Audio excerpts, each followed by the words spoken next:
इसकी एक पौराणिक कथा है। भागवत पुराण के अनुसार बृहस्पति, जो देवताओं के गुरु थे, वे इंद्रदेव से नाराज थे। इसी समय असुरों ने आक्रमण कर दिया और इंद्र को गद्दी छोड़कर भागना पड़ा। ब्रह्मा जी के अनुसार एक ब्रह्मज्ञानी को प्रसन्न कर ही गद्दी प्राप्त कर सकते हैं। इंद्र एक ब्रह्मज्ञानी की सेवा में लग गए, लेकिन वे इस बात से अनजान थे कि उस ज्ञानी की माता एक असुर थी, इसलिए उसके मन में असुरों के लिए एक विशेष स्थान था।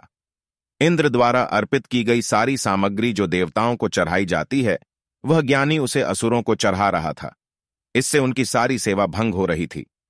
जब इंद्रदेव को सब पता लगा, वे बेहद क्रोधित हो गए।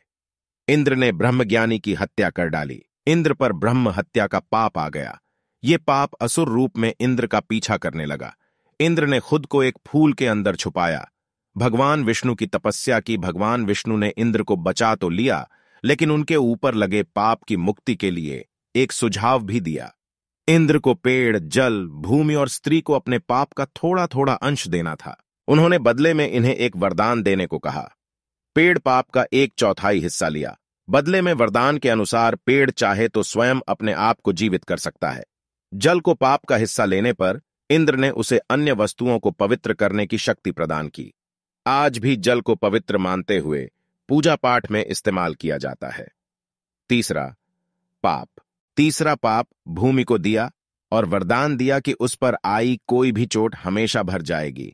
अब आखिरी में स्त्री को पाप का हिस्सा देने के फलस्वरूप उन्हें हर महीने मासिक धर्म होता है, लेकिन उन्हें वरदान देने के लिए इंद्र ने कहा कि महिलाएं पुरुषों से कई गुना ज्यादा काम का आनंद उठाएंगी। इस दौरान वे ब्रह्म हत्या का पाप ढो रही होती हैं, इसलिए उन्हें अपने गुरु तथा भगवान से दूर रहने को कहा जाता है। यही कारण है कि प्राचीन समय से ही मासिक धर्म के दौरान महिलाओं को मंदिर जाने की मनाही थी।